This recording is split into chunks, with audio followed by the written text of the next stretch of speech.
আসসালামু আলাইকুম। আজকে আমি একটা পুঁথি আপনাদেরকে শোনাবো। এটা পুঁথিও বলে অনেকে, এটা হচ্ছে আর কি সৃষ্টিতত্ত্ব, আমার নবীর সৃষ্টিতত্ত্ব, এই নূর সৃষ্টিতত্ত্ব। এটা খুবই সুন্দর শুনতে। এটার কয়েকটা ধাপ আছে। এটা হচ্ছে দ্বিতীয় ধাপ। প্রথম ধাপটা আমি আপনাদেরকে এখন দেখাইতে পারলাম না। আমার ইউটিউবে দেওয়া আছে অবশ্যই এগুলা। প্রথম ধাপটা আমার ইউটিউবে দেওয়া আছে, দ্বিতীয় ধাপও দেওয়া আছে। আজকে আবার দ্বিতীয় ধাপটা আমি আপনাদেরকে শুনাইতেছি। অনেকে নতুন আছে, তারা শুনবে। প্রথম ধাপটা হচ্ছে আমার নোটে আছে, অবশ্য সমস্যা নেই, একদিন দেওয়া যাবে। এটা হচ্ছে সৃষ্টিতত্ত্ব। আমি পড়তেছি, আপনারা একটু শুনবেন মনোযোগ দিয়ে। এটা অনেক অনেক মারাত্মক জ্ঞান হবে আপনার। এগুলা জানা প্রয়োজন, সৃষ্টিতত্ত্ব জানাটা প্রয়োজন। মানুষ হয়েছেন এখনো সৃষ্টিতত্ত্ব জানেন না। এটা হচ্ছে সৃষ্টিতত্ত্ব। আমি বলতেছি, আপনারা শুনবেন। বিসমিল্লাহ। আওয়ালে আহমদ রাসুল দিয়মে তবরতের ফুল, ফুল রূপে ছিলেন রাসুল সেই দিন নিজে আপনি। ছিলেন সেই ফুল মাসুক রূপে, প্রেমের স্বভাব হয় মাসুকে, ফুলের রূপে আল্লাহ আপে হয় আশেকে রাব্বানি। সিয়মেতে ছিলেন ময়না, সেই ময়না মা ফাতেমা, গলার হার ছিলেন নবীজি সেই হারে একশমতি, সেই মালায় ছিল প্রেমের খেলা, প্রেমে মত্ত নিজে আল্লাহ, ৯৯ নামের মালা, এক নাম তার বাতেনি। চৌথায় সেতারান নবী, পঞ্চমে ময়ূরের ছবি, সাজিলেন অলঙ্কারে নবীজি ময়ূরিনী। এবার শরমের এক আয়না ধরে নূর দেখে নূর ঝরে পড়ে, গেলে পরে রূপের ধারে দেখতে পাবে তার নিশানি। ময়ূরের কানে বালি গলে মালা, মাতার তাজ করি উজালা, গোপন প্রেমের গোপন খেলা যার আছে জানাজানি। ১৮,০০০ মাখলুকাত তার কাছে ১৮,০০০ মাখলুকাত তার আছে জানাজানি, এরকম হবে আর কি। ময়ূরের গলার হার ছিলেন মা ফাতেমা, দুই কানে ইমাম দুইজনা, মাথার তাজ হজরত আলী নবীজি ময়ূরিনী। এবার নবীকে সঙ্গে লইয়া ৫ জনা এক তারা হইয়া, নবমে উদয় হয় আরশ মোকামে। দশমে হইল পয়দা আল্লাহর যত ফেরেস্তা, রুহু পয়দা ছিল আল্লাহর হুকুমে। তাই আদি নূরে ছিল আল্লাহ, জাতি নূরে রাসুল আল্লাহ, হজরত আলী তাজাল্লি নূরে, জান্নাতে নূর মা ফাতেমা ছিল, জামানি নূর হাসান ছিল, ছোট ইমাম ইবাদি নূরে। এবার সেফাতি নূরে ১৮,০০০ আলম, সেফাতি নূরে ১৮,০০০ আলম। এখন আপনারা বুঝতে পারছেন নূর তত্ত্বটা কি। এখানে নূর, অনেকে নূরের নাম জানে না, এখানে নূরগুলা বলাই আছে, এগুলা আমি লিখছি। তো দেখেন এখানে আমি এই যে রুহু পয়দা, এই যে অনেকে বলে রুহুই আল্লাহ, রুহু হচ্ছে আল্লাহর হুকুম। এই জন্য আল্লাহর নাম হচ্ছে আল্লাহু। আল্লাহুর নামের অর্থ তো কেউ জানে না। এই যে আল্লাহু, আল্লাহ, এই যে আল্লাহ হু দিয়েছে ফু, সেই ফু এর নাম দিয়েছে রুহ। আল্লাহ হু দিয়েছে ফু, সেই ফু এর নাম দিয়েছে রুহ। তার মানে কি, এই জন্যই আল্লাহর নামের শেষে দেখবেন যে আল্লাহ হু, এই হুটাই সব। তাই দেখবেন যে পীর ফকির পাড়ায় দেখবেন যে তারা হচ্ছে সবসময় আল্লাহু আল্লাহু আল্লাহু এই জিগিরটা আছেই। এই যে এখন নূরটা দেখেন, এই যে আল্লাহ হচ্ছে জাতি নূর। জাতি নূরে ছিলেন, আদি নূরে ছিলেন আল্লাহ, আর জাতি নূরে ছিলেন রাসুল আল্লাহ। আর তাজাল্লি নূর ছিলেন হজরত আলী, জান্নাতি নূর মা ফাতেমা, আর জামালি নূর হচ্ছে হাসান, আর ছোট ইমাম হচ্ছে ইবাদি নূরে। আর সেফাতি নূরে হচ্ছে যত রকমের ১৮,০০০ মাখলুকাত, গাছপাড়া তরুলতা বৃক্ষ কীট পতঙ্গ যা আছে সব, এই ১৮,০০০ মাখলুকাত হচ্ছে আল্লাহ, এই সেফাতি নূরের সৃষ্টি। এই সেই তত্ত্ব কথা। এই যে যেমন বড় পীর আব্দুল কাদের জিলানী, উনি নাকি গর্বে থাকতেই বলে ১৮ পারা কোরআন বলে মুখস্থ করে আসছে। যারা মোল্লাপাড়ায় থাকে, হ্যাঁ, তারা জানে না যে ১৮ পারা এটা বুঝাইতেছি কি, ১৮ পারাটা বুঝাইতেছি কি। বড় পীর, হ্যাঁ, গর্বে থাকতেই ১৮ পারা মুখস্থ। কেন? গর্বে থাকতে তো ইচ্ছা করলে সে পুরো কোরআনটাই মুখস্থ করতে পারত। পুরা কোরআনটা না করে উনি ১৮ পারা কেন করলো? এখানে মূল হাকিকত হচ্ছে যে বড় পীর পৃথিবীতে আসার আগেই উনি মায়ের গর্ভেই ১৮ পারা কোরআন মুখস্থ করছে, মানে ১৮,০০০ মাখলুকাত তার মুখস্থ। ১৮,০০০ মাখলুকাত তার একদম মুখস্থ, সে সবই জানে।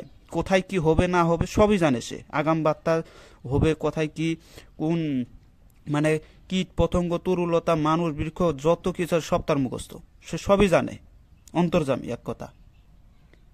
এটাই সে বুঝায়, এটাই হচ্ছে সেই 18 পারা। মানে এই জন্য বরফির বলছিল যে পৃথিবীটা আমার মনে হয় একটা শস্যের দানার মতো, পৃথিবীটা মনে হয়। হিসাব করে দেখেন, তার মানে কি তিনি উনি পৃথিবী সম্পর্কে সবই জানে, মানুষ কোথায় কি না কি সবই জানে সে। সেই হচ্ছে বড় পীর। এই জন্যই যত পীর আউলি আছে সবারই হেড হচ্ছে উনি। উনি 18,000 পারা বা 18,000 মাখলুকাত তার একদম মুখস্থ। আর এই বড় পীরকে বর্তমানে তো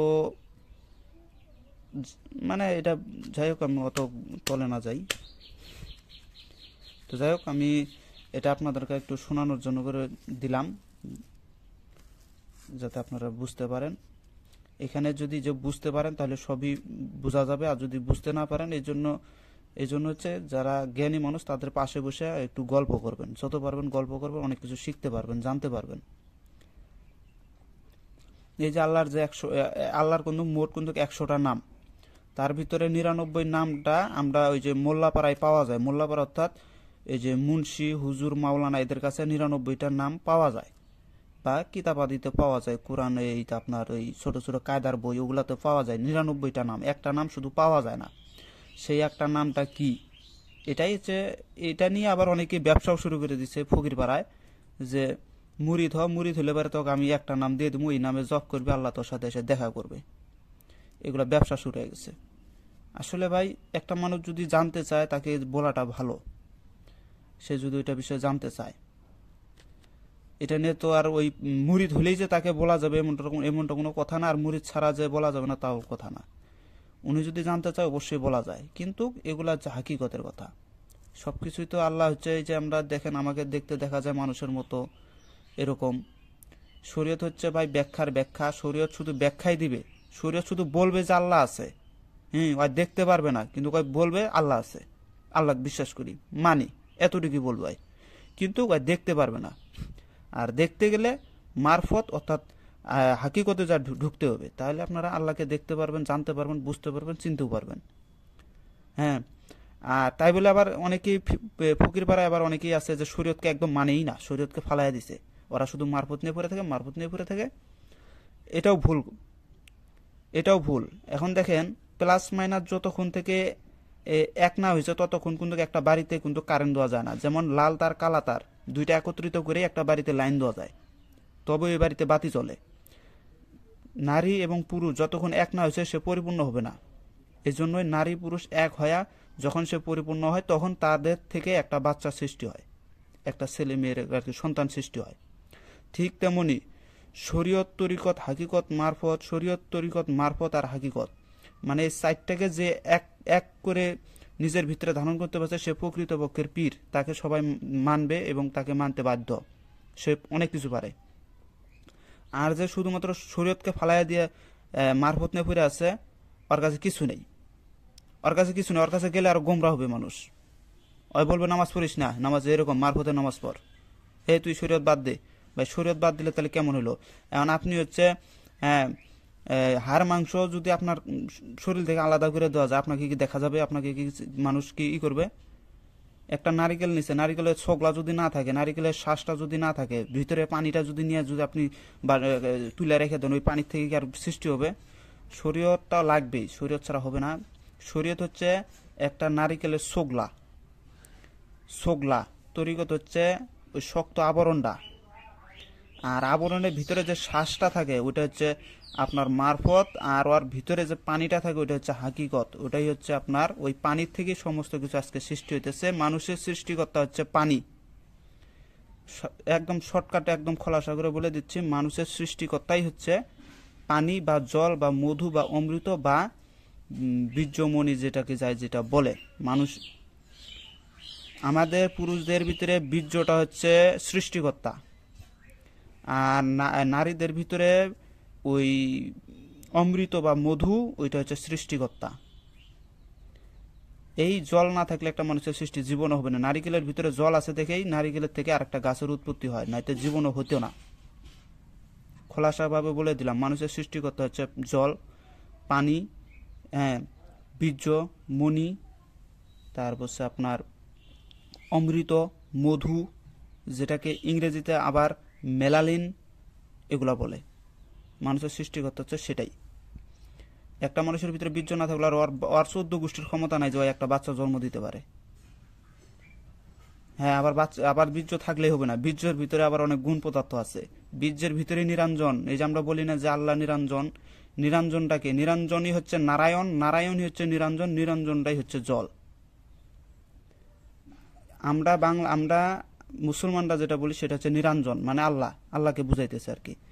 আর হিন্দুরা ওই নিরঞ্জন, এই নারায়ণকেই নিরঞ্জন বলে, আর নিরঞ্জনী নারায়ণ, নারায়ণী নিরঞ্জন, নিরঞ্জনী জল, ওই নারায়ণী জল।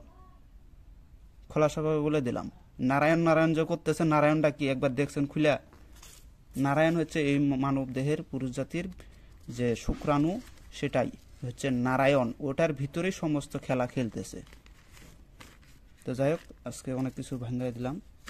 তো সবাই ভালো থাকবেন, যদি ভুল ত্রুটি অবশ্যই ক্ষমা দৃষ্টিতে দেখবেন। আসসালামু আলাইকুম।